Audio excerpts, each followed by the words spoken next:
I've always wanted to be animated, and I'm just, well, on paper, and just wondering if it would be possible for you to do a variation of me, perhaps. As? Maybe a frog. Whatever you want. I can be a frog, I can be a princess, I can be anything you want me to be. Second one. I am open. If you don't mind, I'll try the frog version. Okay. And while we're talking about that, then maybe you can discuss, because I talked to Andreas yesterday. We had a long conversation. Okay. And maybe talk about how you first got involved with animation and how long have you been with Disney? Well, I've been with Disney almost as, well, we've been together almost 30 years in terms of here at the studio. And for both of us, it's a boyhood dream. I think we grew up with these films.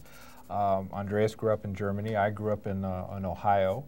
And as a small boy, I went to see Cinderella and was just, starstruck. I mean, it just amazed me that somebody could make a drawing and that drawing could come to life. And that's what, was so amazing about the Disney films. When did you first work for Disney? How long have you been with this company then? Almost 30 years. Really? Both of us, yeah. And so, was it nice for both of you, actually, I asked you, Andrea, for them to kind of recognize again the artisan of like hand-drawn animation back to the Disney fold? Is that something interesting for you? Interesting. Well, I mean, it's essential for us because we love it so much. We are passionate.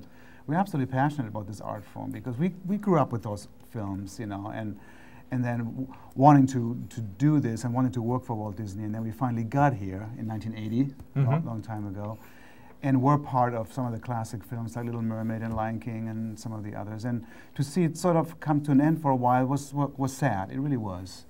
And now, after 5-6 years, to have another one, but not just another one, but a really good one, is just really, really satisfying. So we couldn't be more thrilled. Does it help to have someone like John Lasseter on board to be on your side to kind of make sure that you guys are doing the work that you should be doing as opposed to just focusing on three-dimensional and all that kind of stuff that... Well, absolutely. We wouldn't have done this film if it wasn't for John coming in and saying Disney should be in the business of making hand-drawn animated films. I mean, that's, he really was the driving force behind that.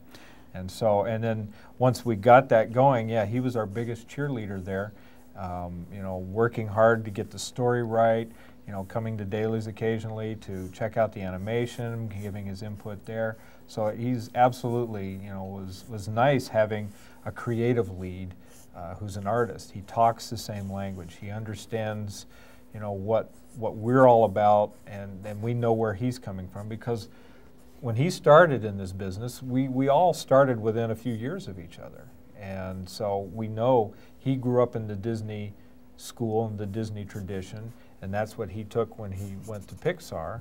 He took that along with him. That's why Pixar is so successful. It has its roots in what we all grew up with here at Disney.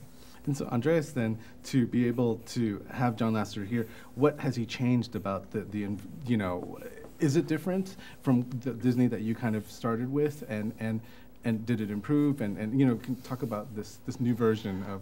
Yeah, there's one thing that changed, which is a really cool thing, actually. There's always been this meeting that we call Sweatbox. And that's when the directors and the animator look at the scene and see if there's anything wrong with it, any changes to be called. And that was usually between the animator and the directors. But then John said, what we're doing at Pixar is what Walt Disney did way back. And you sweatbox those scenes with everybody there. Everybody in the room, all animators look at everybody's scene. And first we thought, oh, that's a little scary, because then they can, it's like an open field, but we started doing that, and it really makes sense, because you throw your rough animation scene out there, and somebody else might have an idea of how to make that scene better. So I think it bettered the whole process. Yeah, it was really a good thing. Well, the interview's over, and I know I've given you a limited amount of time to do a caricature of me. But if you can show the camera what I look like in your eyes as a princess and as a frog, that'll be perfect. Awesome. Thank you so much.